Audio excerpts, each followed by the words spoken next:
2005 से पहले और 2005 के बाद में बहुत बड़ा परिवर्तन मिलेगा। चाहे सड़क हो कि बिजली हो कि विधि व्यवस्था हो कि स्वास्थ्य हो कि शिक्षा हो, हर क्षेत्र में बदलाव मिलेगा। तेजस्वी जी को जो गांव का तस्वीर है उसके बारे में इनको सही ढंग से पता नहीं। चुनाव आ गया है तो स्वाभाविक रूप से जनता के बीच में जाएंगे, उनको बरगलाना।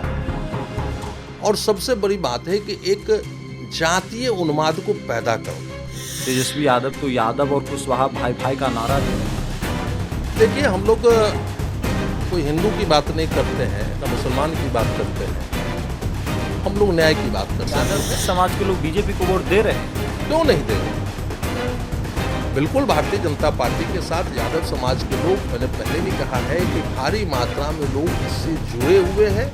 है हिम्मत तेजस्वी यादव कहिए, बोलिए कि उनके गठबंधन से, उनके दल से या उनके गठबंधन से कोई प्रधानमंत्री का उम्मीदवार दलित या पिछड़ी जाति के लोग हैं उनके पास क्या? आपके विरोधी आरोप लगाते हैं कि बीजेपी वाले पिछड़ा अति पिछड़ा दलित विरोधी पार्टी है।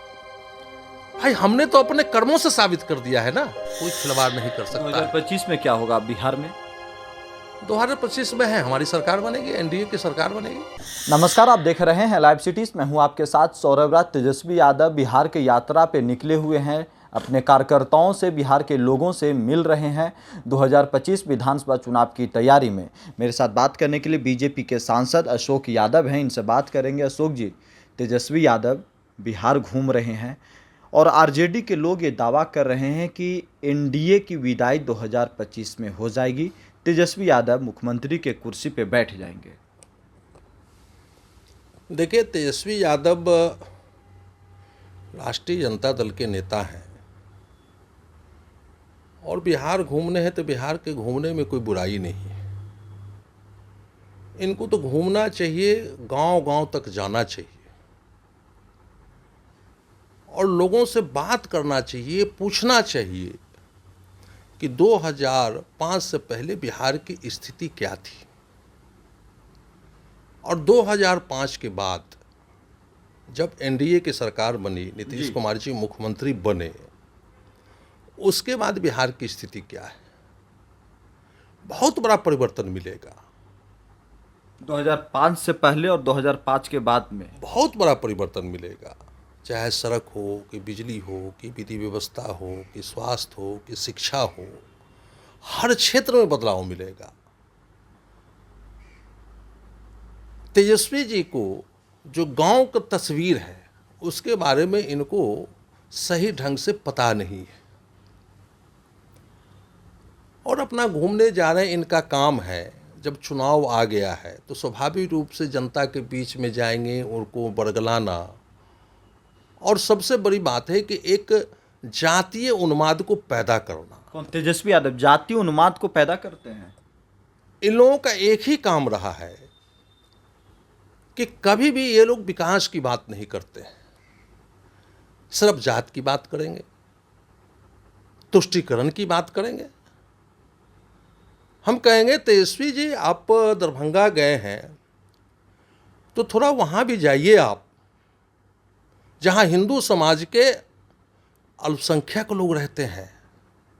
वो किस स्थिति में रह रहे हैं वहाँ? जहाँ जिस गांव में हिंदू अल्पसंख्यक हैं उस पर क्या अत्याचार किया जाता है। और सबसे बड़ी बात है कि उन गांवों में जिन पर धार्मिक आज़ादी नहीं है, जिन लोगों के पास, वो किस जात के लोग हैं? सारे दलित हैं, पिछड़े हैं, अति पिछड़े हैं, शोषित हैं, वंचित हैं। ऐसे लोगों पर अत्याचार हो रहा है। अत्याचार कौन कर रहा है? एक विशेष धर्म के लोग जो वहाँ बहुसंख्यक हैं। ये तो जाने के बाद पता लगेगा। जाना चाहिए तो ऐसे को, वहाँ को उन लोगों का भी दर्द सुनना चाहिए। आप मुसलमान की बात कर रहे हैं? मैं किसी धर्म का नाम नहीं ले रहा हूँ। आखिर मिथिलांचल में किस धर्म के लोगों की संख्या है देखना चाहिए। जब हिंदू अल्पसंख्यक हैं तो कोई ना कोई होगा जो धार्मिक रूप से उनको प्रताड़ित करता है। हिंदू अल्पसंख्यक हैं? हिंदू अल्पसंख्यक है। बहुत ऐसे गांव हैं जहां हिंदू अल्पसंख्यक हैं। अभी आपने देखा होगा कि लोकसभा के चुनाव में जाले विधानसभा में देवरा बंधौली में कैसे लोग वोट जिहाद की बात कर रहे थे। हम कहेंगे तेजस्वी जी को इस पर भी ध्यान देना चाहिए और बिहार में जाके एक एक गांव में जाके उनको अध्ययन करना चाहिए कि वहाँ का किसान कैसे रह रहा है, उसके इनके राज्य में उनकी दुर्गति क्या थी। आप हिंदू की बात कर रहे हैं अशोक जी, तेजस्वी यादव तो यादव और कुशवाहा भाई भाई का नारा दे रहे हैं। देखिए, हम लोग कोई हिंदू की बात नहीं करते हैं, ना मुसलमान की बात करते हैं, हम लोग न्याय की बात करते हैं कि इस देश में हिंदू हो कि मुसलमान हो, संविधान में जो अधिकार मिला है जी, वह अधिकार सब पर लागू होना चाहिए। ये धार्मिक आज़ादी है। अगर मुसलमान भाई, आप लोग के क्षेत्र में धार्मिक आज़ादी नहीं है। अगर मुसलमान भाई जी, तजिया का जुलूस लेके जाते हैं तो उसको भी किसी को डिस्टर्ब करने का अधिकार नहीं है। हिंदू भाई को भी साथ देना चाहिए। उसी प्रकार अगर हमारे देवी देवताओं का जुलूस निकलता है, मूर्ति लेके निकलता है, तो उसी आज़ादी से उस सड़क पर निकलना चाहिए और उसमें सभी दल के लोगों को उनको साथ देना चाहिए। लेकिन बिहार में आज तक आरजेडी के लोग, कांग्रेस के लोग विकास की बात कम करते हैं, तुष्टीकरण की बात ज़्यादा करते हैं और जातीय उन्माद फैलाने में ये लोग विश्वास करते हैं। लेकिन आरजेडी के लोग तो कह रहे हैं कि तेजस्वी यादव सामाजिक न्याय की बात कर रहे हैं आजकल। सामाजिक न्याय का मतलब क्या होता है? उनका तो कहना है जातीय जनगणना। सामाजिक न्याय का मतलब होता है कि जो बिहार प्रदेश में रहने वाले हैं जी, सबके अधिकार की रक्षा होना चाहिए। और इतना तो सौरभ जी सत्य है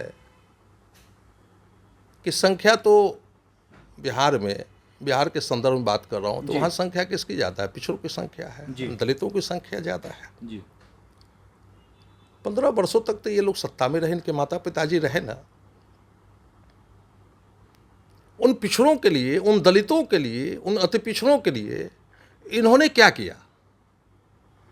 आज जो बिहार में देख रहे हैं कि पंचायत में जो आरक्षण है पिछड़ों के लिए, अति पिछड़ों के लिए, महिलाओं के लिए, दलितों के लिए, इवन मुसलमानों के लिए भी जो आरक्षण मिला, जी, किसने आरक्षण दिया? इन लोगों को तो देना चाहिए अपने शासनकाल में। 15 वर्षों के शासनकाल में ये आरक्षण तो इन लोगों को देना चाहिए ना। पंचायत चुनाव बिहार में जी, कितनों वर्षों के बाद हुए? 29 जी का शासन आया, एनडीए का शासन आया, तब पंचायत में चुनाव हुआ। कहां से सामाजिक न्याय की बात करते हैं? पिछड़ा आयोग बना, ये मोदी जी की सरकार ने उसको संवैधानिक दर्जा दिया ना। जी। लेकिन अशोक जी, आप बीजेपी से सांसद हैं, आप यादव समाज से आते हैं, और आरजेडी के लोग तो ये दावा करते हैं कि यादव समाज, मुसलमान, पिछड़ा सभी लोग आरजेडी के साथ हैं। आप कैसे सांसद बन जाते हैं? नहीं, ऐसी बात नहीं है कि अब यादव समाज का भी एक बहुत बड़ा भाग नरेंद्र मोदी जी के द्वारा किए गए विकास कारणों के कारण उनका भी आकर्षण भारतीय जनता पार्टी के प्रति बढ़ा है। और यादव समाज अब बीजेपी को वोट देने लगी है। दिन प्रतिदिन आकर्षण बढ़ता जा रहा है मोदी जी के प्रति। बिल्कुल, मोदी जी के प्रति, भारतीय जनता पार्टी के प्रति। मैं छोटा सा उदाहरण देता हूँ जी, कि मैं इससे पहले 3 बार केवटी से विधायक रहा, जो दरभंगा जिले में पड़ता है। जी, और वहाँ सामाजिक समीकरण या जातीय समीकरण के हिसाब से देखेंगे तो वहाँ मुसलमान और यादव की संख्या अधिक है। लेकिन वहाँ से मैं 3 बार विधायक रहा। अभी वर्तमान में भारतीय जनता पार्टी का विधायक है। अगर यादव के सहयोग से वहाँ विधायक बनना, और बीजेपी के विधायक हैं। हाँ, कठिन काम है। भाजपा के विधायक है, वहाँ यादव के सहयोग के बिना चुनाव जीतना बड़ा कठिन काम है। और मधुबनी संसदीय क्षेत्र में भी मुसलमानों की संख्या भी अच्छी खासी है, यादवों की संख्या भी अच्छी खासी है। मेरे पिताजी वहाँ से सांसद होते रहे हैं और मैं लगातार दूसरी बार वहाँ से सांसद बन के आया हूँ। तो उसमें सभी लोगों का सहयोग है, यादव समाज का भी। यादव का भी सहयोग है, उसमें सभी समाज का सहयोग यादव है। समाज के लोग बीजेपी को वोट दे रहे हैं, मतलब क्यों नहीं देंगे? बिल्कुल भारतीय जनता पार्टी के साथ यादव समाज के लोग, मैंने पहले भी कहा है कि भारी मात्रा में लोग इससे जुड़े हुए हैं और आने वाले समय भी में लोग इससे जुड़ेंगे बीजेपी से। जी, क्योंकि हम लोग जात की बात नहीं करते हैं। असली मायने में हम लोग अगर सामाजिक समीकरण की बात करते हैं तो हम लोग बात करते हैं। आज भारत के प्रधानमंत्री आदरणीय नरेंद्र मोदी जी किस जात के हैं? पिछड़ी जात के हैं, अति पिछड़ी जात के हैं। है हिम्मत तेजस्वी यादव कहिए, बोलिए कि उनके गठबंधन से, उनके दल से या उनके गठबंधन से कोई प्रधानमंत्री का उम्मीदवार दलित या पिछड़ी जाति के लोग हैं उनके पास? क्या नहीं है। इनके पिताजी की उपज हुई है कांग्रेस के विरोध में, इमरजेंसी के विरोध में, आपातकाल के विरोध में। आज ये लोग कांग्रेस के साथ मिलके देश को अस्थिर करना चाहते हैं। ये राहुल गांधी के साथ ये लोग जा रहे हैं, कांग्रेस की भाषा ये लोग बोल रहे हैं। जो कांग्रेस सब दिन आरक्षण का विरोध करता रहा, भारत रत्न स्वर्गीय कर्पूरी ठाकुर जब बिहार में उन्होंने आरक्षण की व्यवस्था की थी जी, क्या था कांग्रेस के बोल, क्या थे? कर्पूरी जी के बारे में क्या क्या भद्दी भद्दी बातें कही गई थी कांग्रेसियों के द्वारा। आज उस कांग्रेस के साथ ये लोग बैठे हैं। आज आपने देखा है कि कहीं कांग्रेस पार्टी के लोग कर्पूरी जी का जयंती मनाते हुए, उनके मूर्ति पर कभी माल्यार्पण करते हुए? क्या ये लोग जातीय गणना की बात करते हैं, पिछड़ों अति पिछड़ों की बात करते हैं? सर, वोट बैंक के लिए इन लोगों को लग गया क्या मोदी जी को हराना मुश्किल है, नामुमकिन है, सारे मुद्दे इनके फेल हो गए। तो ये लोग एक आडंबर बनाना चाहते हैं, जातीय जनगणना, जातीय जनगणना, जातीय जनगणना। अरे भाई, नरेंद्र मोदी जब से सत्ता में आए हैं, पिछड़ों के लिए, दलितों के लिए, इससे ज्यादा काम तो कभी नहीं हुआ कांग्रेस के शासन में, इतने वर्षों तक रहे। वो लोग आपके विरोधी आरोप लगाते हैं कि बीजेपी वाले पिछड़ा, अति पिछड़ा, दलित विरोधी पार्टी है। भाई, हमने तो अपने कर्मों से साबित कर दिया है ना कि हम हमेशा इनके पक्ष में रहते हैं। मैं ज्यादा डिटेल में नहीं जाऊंगा। जब कांग्रेस सरकार के मंत्रिमंडल हुआ करता था तो उसमें कितने पिछड़ों को, दलितों को उसमें प्रतिनिधित्व दिया जाता था, ये आंकड़ा है, उलट के आप लोग देख लीजिए। मोदी जी के शासन में कितने लोग हैं जो विभिन्न संवैधानिक पद है, आप उसको उलट के देख लीजिए। आरक्षण विरोधी नहीं है। हम लोग सब दिन से सामाजिक न्याय के पक्ष में रहे हैं और आगे भी रहेंगे, और हमारे नेता भी कह चुके हैं जी, और हम लोग भी कह चुके हैं कि जब तक हम लोग हैं, आरक्षण पर जो उंगली उठाएगा हम लोग उसको बर्दाश्त नहीं करेंगे। हम लोग शुरू से ही, जब कर्पूरी जी ने बिहार में आरक्षण की घोषणा किया था तो भारतीय जनता पार्टी उनके साथ थी, और आज भी हम लोग हैं कि जो पिछड़े हैं, दलित हैं, महादलित हैं, अनुसूचित जनजाति हैं, इन लोगों के अधिकार के साथ कोई खिलवाड़ नहीं कर सकता। 2025 में क्या होगा बिहार में? 2025 में है, हमारी सरकार बनेगी, एनडीए की सरकार बनेगी। नीतीश कुमार हैं। नीतीश कुमार जी हैं, हमारे नेता हैं, मुख्यमंत्री हैं, और हमारी 25 में भी हमारी सरकार बनेगी। पूर्ण बहुमत से हमारी सरकार, एनडीए की सरकार बनेगी। मतलब तेजस्वी यादव को दूर रखिएगा कुर्सी से आप लोग?